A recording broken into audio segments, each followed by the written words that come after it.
السلام عليكم ورحمة الله وبركاته. إن الحمد لله نحمده ونستعينه ونستغفره ونعوذ بالله من شرور أنفسنا ومن سيئات أعمالنا. من يهده الله فلا مضل له ومن يضلل فلا هادي له. أشهد أن لا إله إلا الله وحده لا شريك له وأشهد أن محمدًا عبده ورسوله. أما بعد. اس بات میں کوئی شک نہیں کہ ہماری زندگی بہت جلدی ختم ہو جانے والی ہے. بہت جلدی ہم اس دنیا کو چھوڑ کر آخرت کی منازل کی طرف سفر کرنے والے ہیں. یہ سفر اختیاری نہیں ہے، اجباری ہے، مرضی سے نہیں ہوگا. جب خالق و مالک چاہے گا ہماری یہ زندگی ختم ہو جائے گی. پھر قیامت کے دن اللہ کے سامنے حساب و کتاب کا ماجرا پیش آنے والا ہے. بہت سے خوش نصیب تو ایسے بھی ہوں گے جنہیں اللہ مالک بغیر حساب و کتاب کے، بغیر عذاب کے، عقاب کے، اپنی رحمت سے جنت الفردوس عطا فرما دے گا. اللہم اجعلنا منہم ومعاہم وفیہم. اللہ اپنی رحمت سے ہمیں بھی اپنے ان پیاروں میں شامل فرما لے. قیامت کی جو پیشی ہے اس کی دو صورتیں ہیں. ایک صورت تو صرف اقرار کی ہے کہ اللہ مالک بندے پر بندے کے گناہ پیش کرے گا. بندہ اپنی خطاؤں کا اقرار کرے گا، اللہ کی نعمتوں کا اقرار کرے گا، لیکن اللہ مالک اس پر پردہ ڈالے رکھے گا اور اس کی ساری خطاؤں کو معاف فرما کر اپنی رحمت سے اس کو جنت عطا فرما دے گا. اللہم اجعلنا منہم. دوسری صورت سوال جواب کی ہے. کیوں کی ہے؟ اللہ بندے پر بندے کے گناہ پیش کرے گا اور پھر اس سے پوچھے گا تو نے یہ گناہ کیوں کیا؟ جس بد نصیب سے یہ سوال ہوا تو نے یہ گناہ کیوں کیا، وہ مارا گیا، وہ ہلاک ہو گیا. اللہ ان بد نصیبوں میں ہمیں شامل نہ فرمانا. اللہ ہمارے ساتھ وہ سلوک نہ کرنا جس کے ہم حقدار ہیں. ہمارے ساتھ وہ سلوک کرنا اے مالک و مولا جو تیری رحمت کا تقاضا ہے. آئیے رسول اللہ صلی اللہ علیہ وسلم کے چند فرامین سنتے ہیں. صحیح بخاری سیدہ کائنات عائشہ صدیقہ سلام اللہ علیہا بیان کرتی ہیں کہ رسول اللہ صلی اللہ علیہ وسلم نے فرمایا من حوسب یوم القیامت عذب. قیامت کے دن جس سے حساب لے لیا گیا، جس سے پوچھ گچھ ہو گئی کہ یہ کام کیوں کیا، تو نے یہ جرم کیوں کیا، تو نے یہ خطا کیوں کی، وہ عذاب میں مبتلا ہو گیا. سیدہ کہتی ہے میں نے عرض کی یا رسول اللہ صلی اللہ علیہ وسلم کیا اللہ مالک نے یہ نہیں فرمایا ان قریب اس سے آسان حساب لیا جائے گا؟ تو آپ صلی اللہ علیہ وسلم نے فرمایا لیس ذاک الحساب انما ذاک العرض. وہ حساب نہیں، وہ تو حساب کے لیے پیش ہونا ہے. آسان حساب سے مراد پیشی ہے. بندے پر بندے کے گناہ پیش ہوں گے جس کا بندہ اقرار کرے گا من نوقش الحساب یوم القیامت عذب. جس سے اللہ نے مناقشہ کر لیا، پوچھ لیا تو نے یہ گناہ کیوں کیا، یہ عذاب میں مبتلا ہو گیا. اے میرے پیارے بھائی، سب سے پہلے میں اپنی جان کو نصیحت کرتا ہوں، پھر اپنے ہر مسلمان بھائی کو نصیحت کرتا ہوں. برائی جب ہمارے سامنے مزین ہو کر آئے تو اپنے دل سے ایک سوال کیا کریں، اس گناہ کرنے پر اگر اللہ نے مجھے پوچھ لیا کیوں کیا، میرا کیا جواب ہوگا؟ یہ جذبہ، ایمان کی یہ کیفیت اگر میرے اور آپ کے دل میں باقی رہے تو انسان اور اس کے گناہوں کے درمیان یہ بہت بڑی آڑ بن جاتی ہے. مواقع ہیں گناہ کرنے کے، نفس اس پہ ابھار رہا ہے، ایک ایک ہی سوال اپنے نفس سے کیجئے، اس گناہ پر اگر اللہ نے پکڑ لیا، پوچھ لیا تو میرا کیا جواب ہوگا؟ اصل میں تو یہ سوال کا سلسلہ اور پکڑ کا سلسلہ کفار کے ساتھ ہے، لیکن بہت سے اہل توحید بھی اپنے گناہوں کی بنا پر اس میں شامل ہو جائیں گے، پھر اللہ اپنی رحمت سے اہل ایمان کو توحید کی بنیاد پر جہنم سے نجات دے کے جنت عطا فرمائے گا۔ سیدنا عبداللہ ابن مسعود رضی اللہ عنہ وارضہ بیان کرتے ہیں کہ رسول اللہ صلی اللہ علیہ وسلم نے فرمایا، لا تزول قدم ابن آدم یوم القیامہ من عند ربه حتى يسأل عن خمس۔ الفاظ بڑے ہی شدید ہیں، معانی بڑے ہی سخت ہیں۔ ان الفاظ کو پیارے حبیب علیہ الصلوۃ والسلام کے اپنے دل میں اتاریے۔ قیامت کے دن آدم کے بیٹے کے قدم اپنے رب کے سامنے اس وقت تک اس کے قدم نہیں ہل سکیں گے جب تک وہ 5 باتوں کا جواب نہ دے دے۔ یہ منظر، یہ پیشی بڑی شدید ہے۔ اللہ اپنی رحمت والا معاملہ فرمائے اور ہماری خطاؤں کو اپنی رحمت سے معاف فرما دے، ہمیں اپنی رحمت کی چادروں میں چھپا لے۔ بندہ اللہ کے سامنے ہے، بندے اور اللہ کے درمیان کوئی ترجمہ کرنے والا نہیں ہے۔ اللہ نے سوالات پوچھنے ہیں، جب تک جواب نہیں دیں گے قدم نہیں ہل سکیں گے۔ آئیے ذرا رسول اللہ صلی اللہ علیہ وسلم کی حدیث سنیں، وہ کیا ہے جو بندہ قیامت کے دن اپنے رب کے سامنے جس کا حساب دے گا۔ عن عمرہ فیما افناہ، زندگی کہاں گزار کر آیا، زندگی کا مقصد کیا تھا، مقصد حیات کیا تھا، زندگی کیا کرتے ہوئے گزاری۔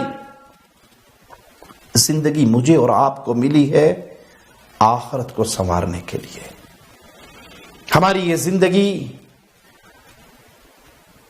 جہنم سے بچنے کے لیے، جنت کو پانے کے لیے، رب کو راضی کرنے کے لیے ملی ہے۔ کوئی اس کا یہ معنی نہ سمجھے کہ ہم دنیا کو بھلا کر جنگلوں اور پہاڑوں اور دریاؤں کے کناروں پہ نکل جائے۔ یہ تعلیم رہبانیت کی اسلام نے نہیں دی۔ کچھ ضروریات زندگی ہیں اور کچھ مقاصد حیات ہیں۔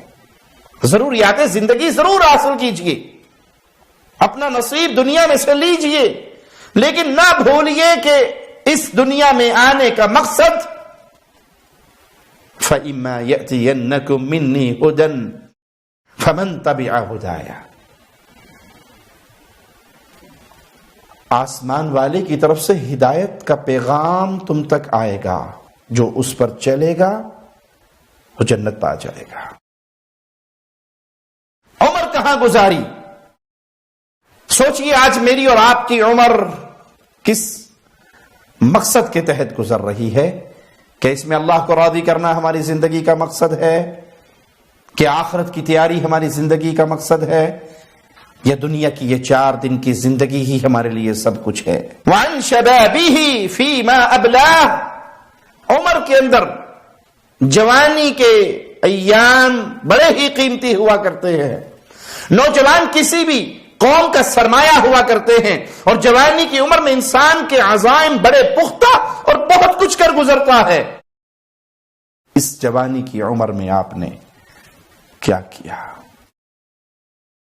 اسی لیے رسول اللہ صلی اللہ علیہ وسلم کا فرمان ہے، وہ نوجوان جس کا دل اللہ کی مساجد سے لگا ہوا ہو، قیامت کے دن عرش کے سائے کے نیچے ہوگا۔ بعض لوگوں نے اس جوانی کو مستانی سمجھا ہوا ہے، جوانی آتی ہی اچانک ہے، یہ مستانی ہے، جوانی میں جو چاہے کرتے پھرو، آخرت، قبر، جنت، اس کی فکر بڑھاپے میں کریں گے جب کسی قابل نہیں رہیں گے، پھر مسجد، ذکر اذکار، قرآن، مصلی، یہی کچھ ہونا ہے۔ یہ شیطان کا بہکاوا ہے۔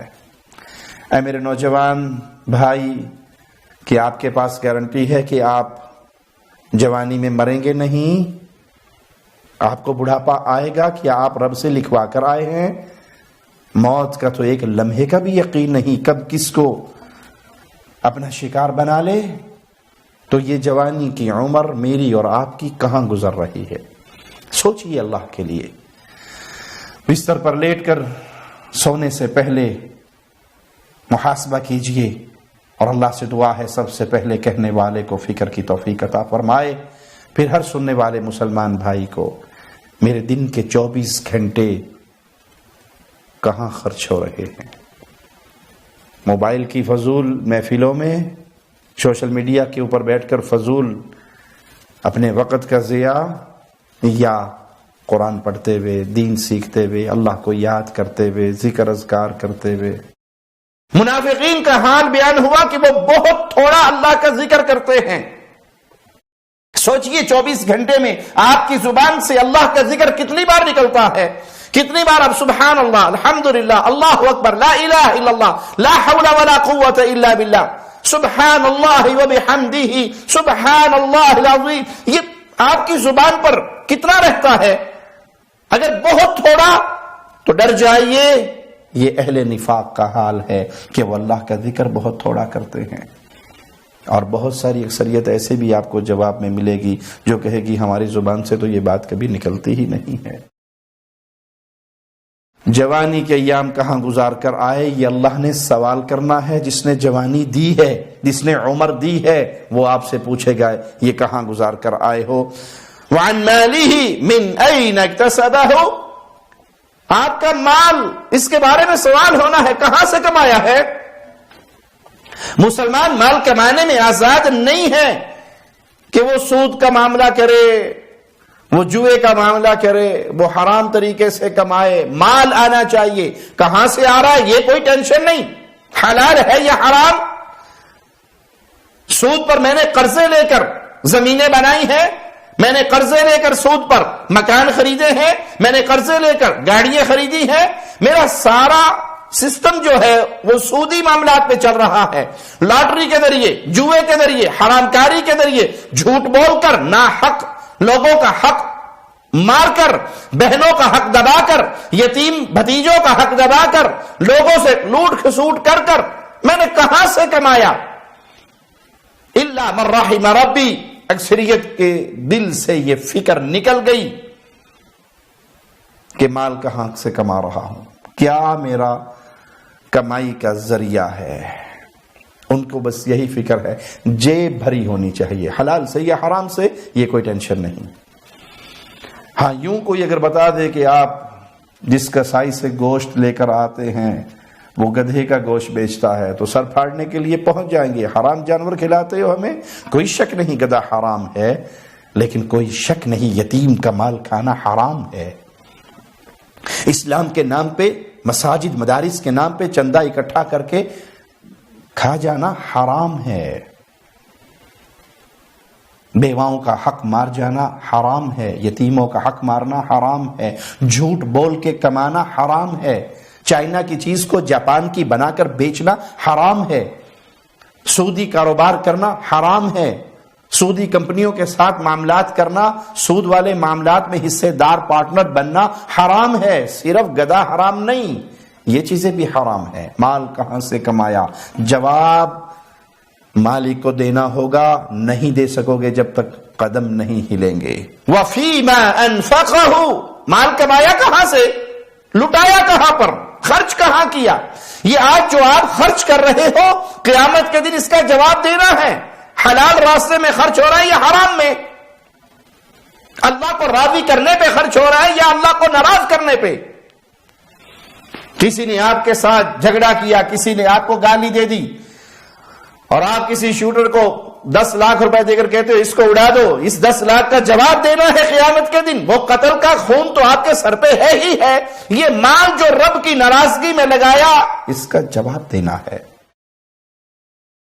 اپنے گھر کے اندر شیطانی وسائل اپنے بچوں کو لا کر دیتے ہو، گانے، فلمیں، ڈرامے، بے حیائی کے ساز و سامان، موسیقی کے ساز و سامان آپ نے ان کو پرووائڈ کیے ہیں، ان کی تربیت میں بربادی کے پورے حصہ دار ہو. قیامت کے دن جواب دینا ہے یہ مال کہاں پہ خرچ کیا. اللہ کے نام دیتے ہوئے سب سے چھوٹا نوٹ نکلتا ہے اور بے حیائی کے پروگراموں میں جاتے ہوئے سب سے بڑا نوٹ نکلتا ہے، جواب دینا ہے مال کہاں خرچ کر کے آئے،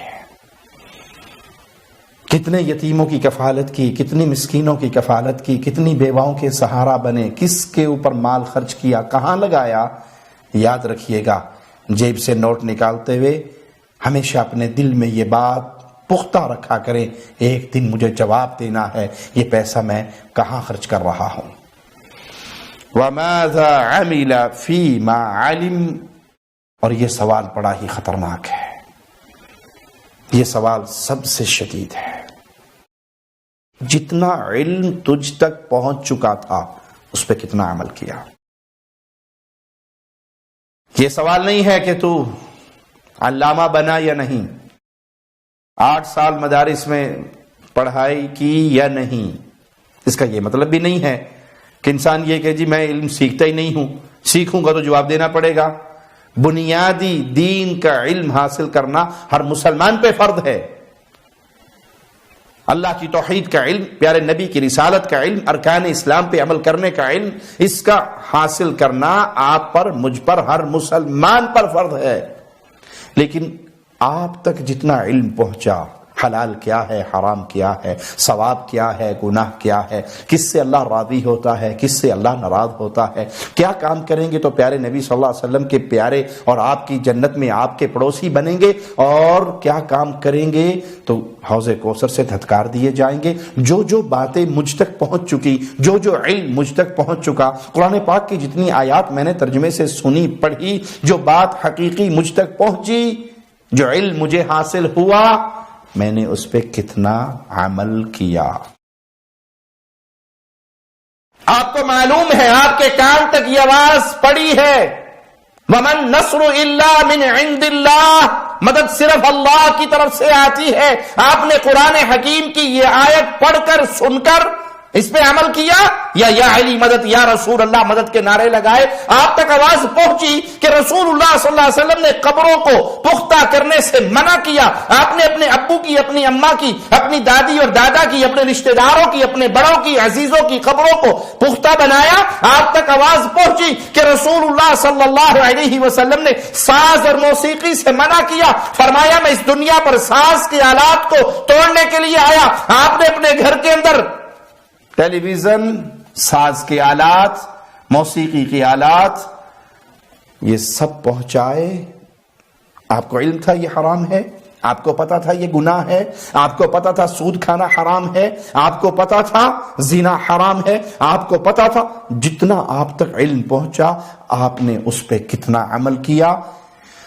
یہ 5 سوال جب تک اس کا جواب نہیں دے لیں گے، اللہ کے سامنے بندہ کھڑا رہے گا، اس کے قدم نہیں ہل سکیں گے۔ سیدنا عبداللہ ابن عمر رضی اللہ عنہما بیان کرتے ہیں، اور یہ روایت صحیح بخاری میں 7138 نمبر، کہ پیارے نبی صلی اللہ علیہ وسلم نے فرمایا الا کلکم راع وکلکم مسئول عن رعیتہ، تم میں سے ہر شخص حاکم ہے اور اس کی رعایا کے بارے میں قیامت کے دن اس سے سوال کیا جائے گا۔ ہر شخص تم میں سے حاکم ہے، اس حاکم کی رعایا ہے، اس حاکم سے پوچھ ہوگی اپنی رعایا کے ساتھ کیا سلوک کر کے آیا۔ فالامیر الذی علی الناس راع وهو مسئول عن رعیتہ، مسلمانوں کا امیر، اس سے قیامت کے دن سوال ہوگا تو اپنی رعایا کے بارے میں، ان کی بہتری کے بارے میں، ان کی بھلائی کے بارے میں کیا کچھ کر کے آیا؟ تیری گردن میں ذمہ داری تھی، تو امیر تھا، تو بادشاہ تھا، تو ذمہ دار تھا، تو نگران تھا، تو حکمران تھا، تیرے نیچے تیرے رعایا تھی، تو ان کے بارے میں کیا کرتا رہا؟ ان کی بھلائی کے لیے، ان کی خیر کے لیے، ان کی بہتری کے لیے تو نے کیا اقدامات اٹھائے؟ والرجل راع علی اہل بیتہ وہو مسئول عنہم، مرد اپنے اہل خانہ پر نگران ہے۔ رسول اللہ صلی اللہ علیہ وسلم کا فرمان پھر دوہرا دوں، مرد اپنے اہل خانہ پر نگران ہے، اپنی بیوی پر نگران ہے، اپنے بچوں پر نگران ہے، اپنی اولاد پر نگران ہے، جن کو وہ روٹی کھلا رہا ہے، جن کو کما کر لا کر دے رہا ہے، جو اس کے نیچے ہیں، جو اس کے آرڈر پر چلتے ہیں، جن پر وہ حکم چلاتا ہے۔ قیامت کے دن اس شخص سے اس کے اہل خانہ کے بارے میں سوال ہوگا۔ آپ ذمہ دار ہیں، ان کے رزق تلاش کر کے لا کے نہ دیتے ہیں، آپ گھر کے بڑے ہیں، آپ خاندان کے بڑے ہیں، آپ قوم کے بڑے ہیں، آپ قبیلے کے بڑے ہیں، آپ کی بیوی کیا کر رہی ہے؟ قیامت کے دن ذمہ داری آپ کے کندھوں پر پڑے گی، سوال آپ سے ہوگا۔ یہ بے پردہ گھر سے نکلتی تھی، یہ غیر مردوں کے ساتھ بیٹھتی تھی، بے پردہ بیٹھتی تھی، اس کا چہرہ کھلا ہوتا تھا، یہ اللہ کے حکموں کو ٹھکراتی تھی۔ آپ مسجد میں نماز پڑھنے کے لیے جاتے ہیں، آپ کی بیوی گھر میں بے نماز ہے، آپ کی بیٹیاں گھر میں بے نماز ہیں، آپ کی اولاد گھر میں بے نماز ہے، آپ پہلی صف کے نمازی ہیں، امام کے پیچھے کھڑے ہونے والے ہیں، اور آپ کی اولاد، آپ کی بیوی، آپ کی بیٹیاں نمازوں سے غافل ہے، قرآن سے غافل ہے، دین سے غافل ہے، پردے سے غافل ہے، اسلامی شعائر سے غافل ہے، اسلام پر عمل کرنے سے کوسوں دور ہے، اور آپ پورے اسلام پر عمل کر رہے ہیں۔ ان گھر والوں کی تربیت کے بارے میں قیامت کے دن آپ جواب دہ ہیں۔ یہ اسلام ہے پیارے بھائی۔ قوا انفسکم واہلیکم نارا، اس نے حکم دیا ہے اپنی جان کو، اپنے اہل و عیال کو جہنم کی آگ سے بچا لو۔ فجر کی نماز پہ اٹھے تو اپنے بچوں کو اٹھانا آپ کی ذمہ داری ہے، اپنی بیوی کو جگانا آپ کی ذمہ داری ہے، آپ کی اپنی بیٹیوں کو، گھر کے افراد کو اٹھانا آپ کی ذمہ داری ہے۔ مجھے بتائیے اگر گھر میں آگ لگ جائے تو کیا آپ اپنی ذمہ داری نہیں سمجھیں گے کہ خیر و سلامتی سے اپنی بیوی کو، بچوں کو، اولاد کو، معصوموں کو گھر سے نکال لیں؟ ارے یہ بے نماز ہو کر جہنم کی آگ کی طرف دوڑ رہے ہیں، اور آپ کہتے ہیں جی اولاد جوان ہو گئی، میں کچھ نہیں کر سکتا۔ موبائل تو آپ نے ان کو لے کر دیا ہے، انٹرنیٹ کا کنیکشن تو آپ کے پیسوں سے خریدا گیا ہے، گھر کے اندر موسیقی کے سارے آلات آپ نے لے کر دیے ہیں، ان کو فلمیں گانے دکھانے کے سارے انتظامات آپ نے کیے ہیں، اب آپ کہتے ہیں میں کچھ نہیں کر سکتا۔ قیامت کے دن ان کی تربیت کے بارے میں، ان کے حالات کے بارے میں، ان ذمہ داریوں کے بارے میں آپ اللہ کے سامنے جواب دہ ہوں گے۔ وَالْمَرْأَةُ رَاعِيَةٌ عَلَى بَيْتِ بَعْلِهَا وَوَلَدِهِ وَهِيَ مَسْئُولَةٌ عَنْهُمْ،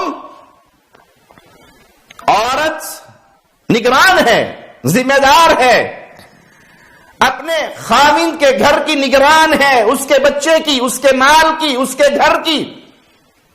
اس سے قیامت کے دن سوال ہونا ہے۔ تیرا بندہ تو صبح ڈیوٹی پہ چلا گیا، وہ تو جاب کر چلا گیا، وہ اپنی دکان پہ چلا گیا، اس کے ذمہ باہر کا کام، رزق کی تلاش، رزق کمانا، اپنے بچوں کی، اپنی بیوی کی ضروریات پوری کرنا اس کے ذمہ تھا، وہ اپنی ضروریات پہ چلا گیا، تو گھر میں تھی، تو نے اپنے بچے کی تربیت کیسی کی، تو نے اپنے گھر کے معاملات کو کیسے دیکھا؟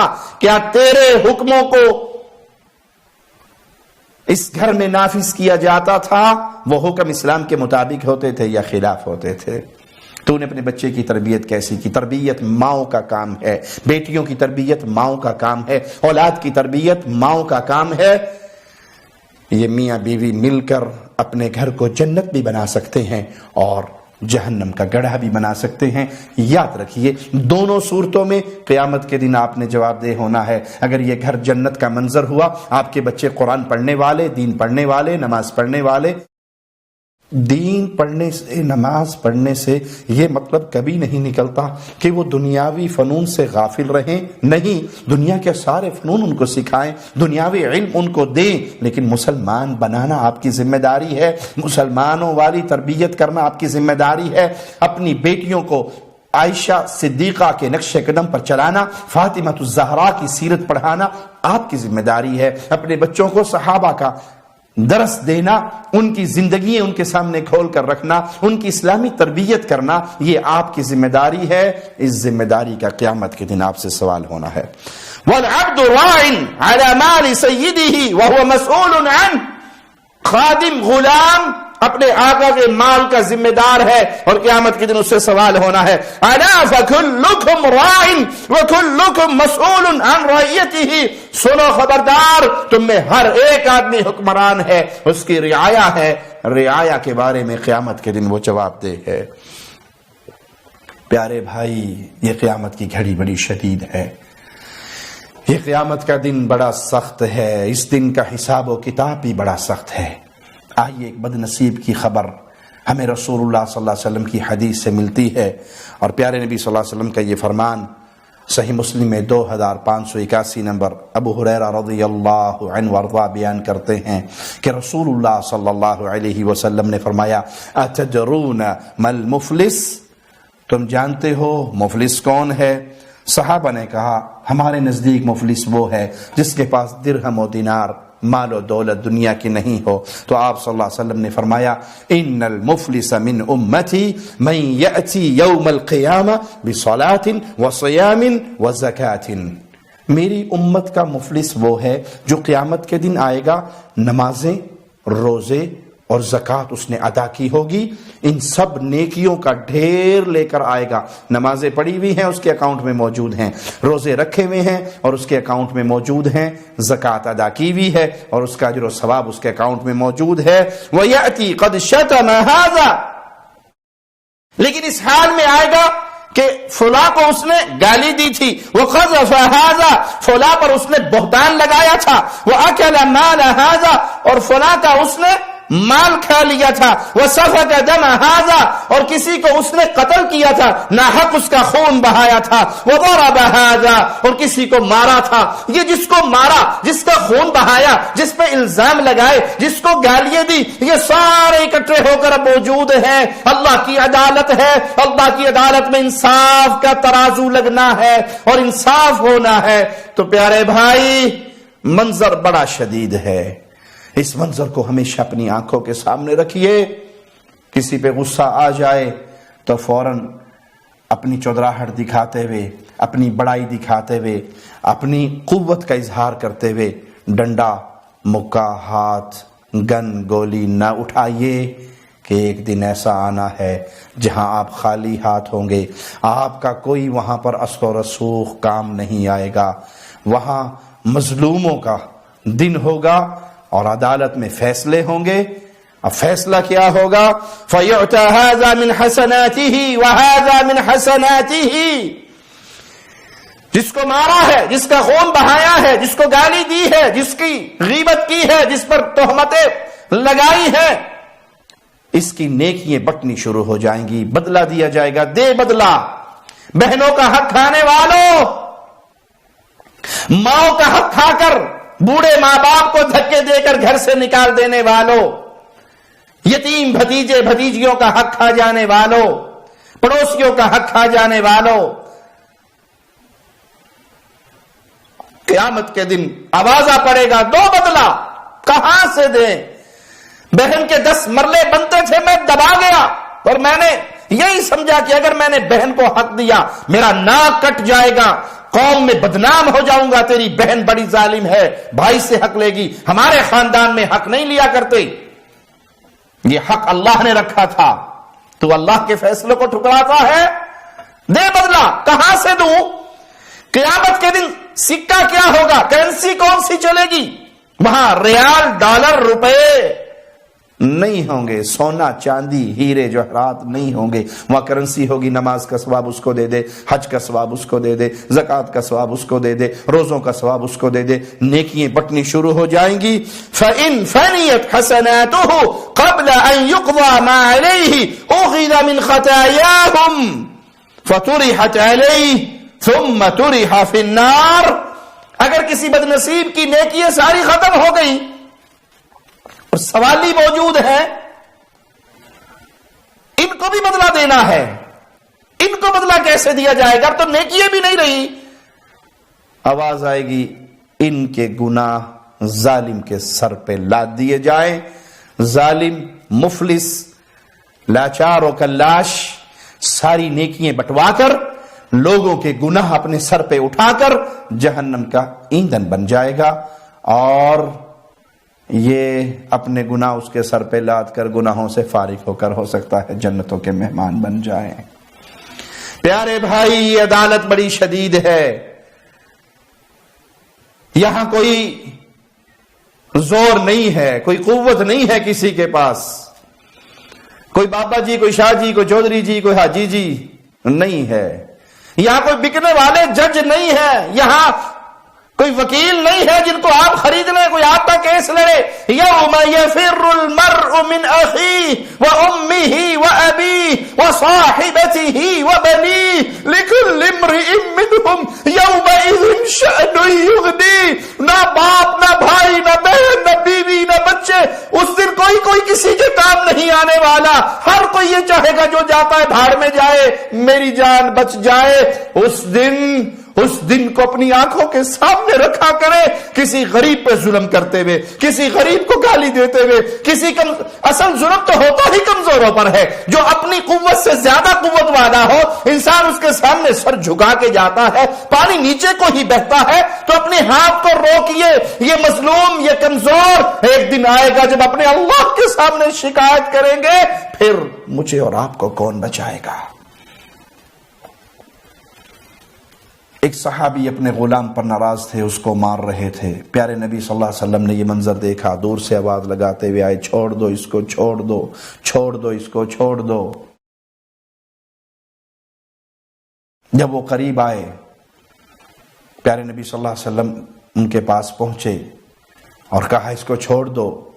انہوں نے دیکھا اللہ کے نبی نے منع کیا، فوراً لاٹھی کو پھینک دی۔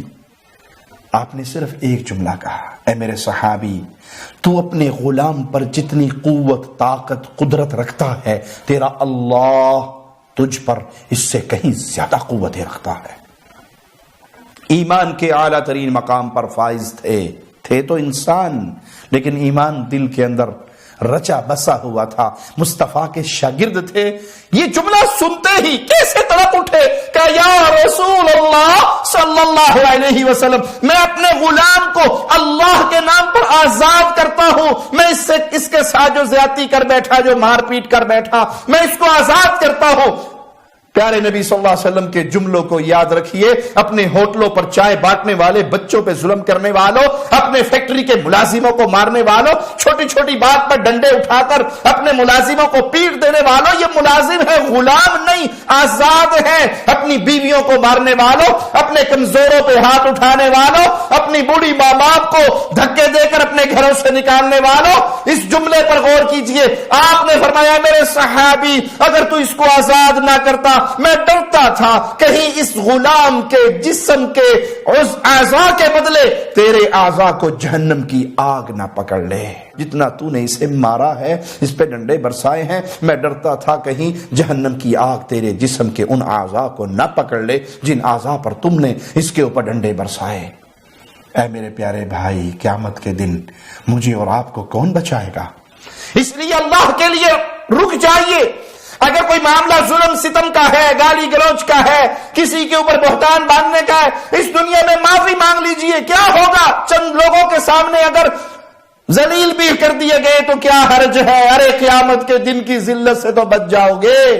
ہاں، کچھ ایسے بھی ہوں گے جن کو اللہ معاف فرمانے کا فیصلہ فرما چکا ہوگا اور اس نے بھی لوگوں کے حقوق دینے ہوں گے۔ اللہ مظلوم کو اپنی طرف سے جنت کے اعلیٰ مقام اور مناظر دکھا کر پوچھے گا، اے بندے، وہ جنت کا وہ ٹھکانہ لینا ہے، میرے اس بندے کو معاف کر دے، میں تجھے اس کے بدلے میں جنت عطا کرتا ہوں۔ تو اللہ اس طرح ان کی معافی کروا کر اس کو اپنی جنت کا مہمان بنا دے گا۔ سیدنا ابو ہریرہ بیان کرتے ہیں کہ رسول اللہ صلی اللہ علیہ وسلم نے فرمایا، لَتُعَدُّنَّ الْحُقُوقَ إِلَىٰ أَهْلِهَا يَوْمَ الْقِيَامَةِ حَتَّى يُقَادَ لِلشَّاةِ الْجَلْحَاءِ مِنَ الشَّاةِ الْقَرْنَاءِ۔ قیامت کی عدالت کا منظر پیارے نبی صلی اللہ علیہ وسلم کی مبارک زبان سے نکلے ہوئے ان الفاظ کو غور سے سننا۔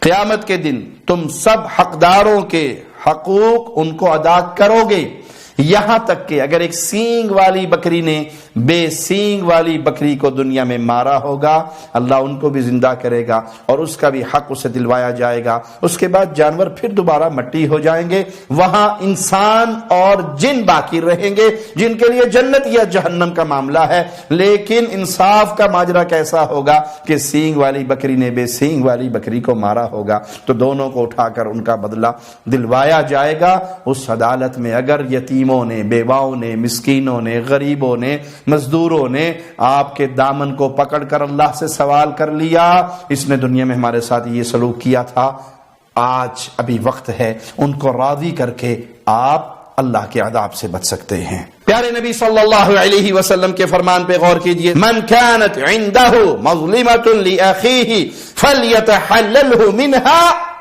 اگر کسی نے اپنے کسی بھائی پہ ظلم کیا ہے تو اسے چاہیے معاف کروا لے، اس کے پاس جائے معافی تلافی کروا لے، اس کو راضی کر لے۔ کسی کا حق مارا ہے وہ حق دے دیجئے، کسی کے مال کی چوری کی ہے وہ مال واپس لوٹا دیجئے، کسی کو گالی دی ہے اس سے جا کے معافی مانگ لیجئے، اس دنیا کے اندر اپنے معاملات کو حل کر لیجئے۔ فَإِنَّهُ لَيْسَ ثَمَّ دِينَارٌ وَلَا دِرْهَمٌ مِّن قَبْلِ أَن يُؤْخَذَ لِأَخِيهِ مِنْ حَسَنَاتِهِ، قیامت کے دن درہم و دینار کسی کے پلے میں نہیں ہوں گے، کوئی کسی کو درہم و دینار دے کر جان نہیں چھڑوا سکے گا۔ ہاں وہاں تو نیکیاں بٹیں گی، وہاں نیکیوں کا سکہ چلے گا۔ اگر وہاں کسی مظلوم نے آپ کا دامن پکڑ لیا تو آپ کی نیکیاں اس مظلوم کو دی جائیں گی۔ فَإِن لَّمْ يَكُن لَّهُ حَسَنَاتٌ أُخِذَ مِن سَيِّئَاتِ أَخِيهِ فَطُرِحَتْ عَلَيْهِ، اور اگر نیکیاں نہ ہوئی، نیکیوں سے پلڑا خالی ہوا تو مظلوم کے گناہ اٹھا کر ظالم کے سر پہ لاد دیے جائیں گے۔ ابھی زندگی ہے، ابھی موقع ہے، ابھی وقت ہے، اپنے معاملات اپنے بھائیوں کے ساتھ، اپنے رشتہ داروں کے ساتھ، اپنے دوستوں کے ساتھ، اپنے مسلمان بھائیوں کے ساتھ کسی بھی صورت میں کسی پر بھی ظلم کیا، وہ ظلم بھلے کسی کافر پہ کیا، اسلام کافر پر بھی ظلم کرنے کی اجازت نہیں دیتا، اس سے اپنے معاملات سیدھے کر لیں، اس سے معافی مانگ لیں۔ قیامت کے دن درہم و دینار کا سکہ نہیں چلے گا، وہاں نیکیوں کا سکہ چلے گا۔ ابن مسعود رضی اللہ عنہ وارضہ بیان کرتے ہیں کہ رسول اللہ صلی اللہ علیہ وسلم نے فرمایا، اول ما یقضى بین الناس بالدماء، قیامت کے دن جب معاملات کی اعمال کی فائلیں کھلیں گی تو سب سے پہلے خون کی فائل کھلے گی۔ یہ بڑی خطرناک ہے۔ ایک روایت میں آتا ہے اگر کوئی ناحق مارا گیا اور اس کو مارنے والے ساری زمین و آسمان کی مخلوق ہو اور وہ ظالم ہو تو اللہ کو کوئی پرواہ نہیں، سب کو اٹھا کر جہنم کے حوالے کر دے گا۔ کسی ایک ناحق خون کو بہانا کتنا بڑا جرم ہے، اور آج بات بات پر پانی سے سستا خون ہو چکا ہے۔ بھتیجے چچا کو قتل کر رہے ہیں، چچا بھتیجوں کو قتل کر رہا ہے، کوئی بیوہ بھابھی کو قتل کر رہا ہے، کوئی پڑوسیوں کو قتل کر رہا ہے، کہیں زمین پر پانی کا بارہ لگا ہوا ہے اور وہ نمبر کسی نے اس کے زمین سے پانی بند کر کے اپنی زمین پہ کھول لیا ہے، نمبر اس کا بنتا نہیں تھا، اس نے چوری کرنا شروع کر دیا، اس پہ لڑائی ہوئی، 10 لاشیں ادھر گر گئی، 5 لاشیں ادھر گر گئی۔ خون پانی سے زیادہ سستا ہو چکا ہے۔ مسلمان بھائی کو جان بوجھ کر قتل کرنا جہنم کا ایندھن بننا ہے، اور یہ فائل قیامت کے دن سب سے پہلے کھلنی ہے۔ رسول اللہ صلی اللہ علیہ وسلم پر جب یہ آیات نازل ہوئیں، انک میت وانہم میتون، آپ بھی مرنے والے ہیں اور وہ بھی یقیناً مرنے والے ہیں، ثم انکم یوم القیامت عند ربکم تختصمون، پھر تم قیامت کے دن اپنے رب کے پاس جھگڑو گے، جھگڑوں کا فیصلہ قیامت کے دن اللہ کے پاس ہوگا۔ سیدنا زبیر نے عرض کی، اللہ کے رسول کیا خاص گناہوں کے ساتھ ساتھ ہمارے باہمی معاملات کو بھی دہرایا جائے گا؟ کچھ معاملات تو ہیں جو اسلام میں حرام ہیں، کسی نے چوری کی، کسی نے زنا کیا، کسی نے شراب پی، کسی نے قتل کیا، یہ معاملات گناہوں والے تو کھلیں گے، لیکن جو آپس کے جھگڑے ہیں کیا یہ جھگڑے بھی وہاں پر دہرائے جائیں گے؟ تو آپ نے فرمایا نعم، ہاں یہ جھگڑے بھی وہاں پر دہرائے جائیں گے یہاں تک کہ ہر حقدار کو اس کا حق نہ دے دیا جائے۔ آج حقداروں کو حق دینے سے ہماری جھوٹی بنائی ہوئی تراشی ہوئی عزت پر حرف آتا ہے۔ قیامت کے دن یہ جھگڑے اللہ کے سامنے، یہ فائلیں پھر کھلیں گی اور مظلوم کو اس کا حق دیا جائے گا۔ اللہ کے لیے معافی مانگ لیجئے، راضی کر لیجئے اپنے رشتہ داروں کو، اپنے بہن بھائیوں کو، اپنے عزیزوں کو، اپنے دوستوں کو، اپنے مسلمانوں کو راضی کر لیجئے، اپنے معاملات اسی دنیا میں صاف کر لیجئے، ان کو خوش کر لیجئے، وگرنہ یاد رکھیے آپ کے یہ جھگڑے قیامت کے دن دوبارہ اللہ کے سامنے کھلیں گے۔ سیدنا ابو سعید بیان کرتے ہیں کہ رسول اللہ صلی اللہ علیہ وسلم نے فرمایا اذا خلص المؤمنون من النار حبسوا بقنطرة بین الجنة والنار، جب اہل ایمان آگ سے خلاصی پالیں گے تو انہیں دوزخ اور جنت کے درمیان ایک پل پہ روک لیا جائے گا۔ فَيَتَقَاصُونَ مَظَالِمَ كَانَتْ بَيْنَهُمْ فِي الدُّنْيَا، تو ان کے درمیان دنیا میں جو لڑائی جھگڑے جو مظالم ہوئے ان کا پورا حساب و کتاب ہوگا۔ حَتَّى إِذَا نُقُّوا وَهُذِّبُوا أُذِنَ لَهُمْ بِدُخُولِ الْجَنَّةِ، جب اپنے جھگڑوں سے اور مظالم سے پاک صاف ہو جائیں گے تو پھر ان کو جنت میں جانے کی اجازت ملے گی۔ دل کے اندر تاکہ کوئی نفرت نہ رہے، کوئی بغض نہ رہے، وہاں پر سب کے ساتھ معاملات ہوں گے اور تمام مظالم کے اور جھگڑوں کے فیصلے ہوں گے۔ فَوَالَّذِي نَفْسُ مُحَمَّدٍ بِيَدِهِ لَأَحَدُهُمْ بِمَسْكَنِهِ فِي الْجَنَّةِ ادل بمنزلہ کان فی الدنیا، ہر شخص جنت میں اپنے ٹھکانے کو اس سے بہتر طور پر پہچانے گا جو اس کا ٹھکانہ دنیا میں ہوا کرتا تھا۔ تو بھائی یہ آپ اس کے جھگڑے، یہ آپ اس کی لڑائییں، یہ آپ اس کے اختلافات، یہ ایک دوسرے پہ ظلم، یہ ایک دوسرے کا حق مارنا، یہ قیامت کے دن اس کا فیصلہ ہونا ہے، یہ فائلیں کھلنی ہے۔ خوش نصیب ہے وہ جو آج ہی اپنے معاملات کو صاف کر کے وہ ان جھگڑوں سے اور ان لڑائیوں سے اور ان مظالم سے اپنے دامن کو پاک صاف کر کے اللہ کی طرف بلند ہو جائے۔ وگرنہ پھر وہ دن تو ہے، ہو سکتا ہے آج آپ کسی بھائی کے پاس جائیں، اپنی بہن کے پاس جائیں، اپنے عزیز کے پاس جائیں اور ایک گھر کی چار دیواری کے اندر معاملہ ختم ہو جائے اور وہاں تو پھر اللہ کے سامنے پیشی ہوگی۔ یہ حساب و کتاب کا منظر اتنا شدید ہے کہ خود رسول اللہ صلی اللہ علیہ وسلم نے اپنی مبارک ذات کو بھی پیش کر کے اپنے صحابہ سے آخری ایام میں کہا تھا اگر میں نے کسی پہ کوئی ظلم زیادتی کی ہے تو میں اپنے آپ کو پیش کرتا ہوں، وہ اپنا مجھ سے بدلہ لے لے، قیامت کے دن مجھ سے کوئی سوال نہ کرے۔ ایک صحابی اٹھے تھے اور انہوں نے کہا تھا اللہ کے نبی صلی اللہ علیہ وسلم آپ نے میرے پیٹ پر لکڑی ماری تھی تو میرا جی چاہتا ہے میں بھی بدلہ لے لوں۔ آپ نے کہا اس کو بدلہ لینے دو، آگے آنے دو۔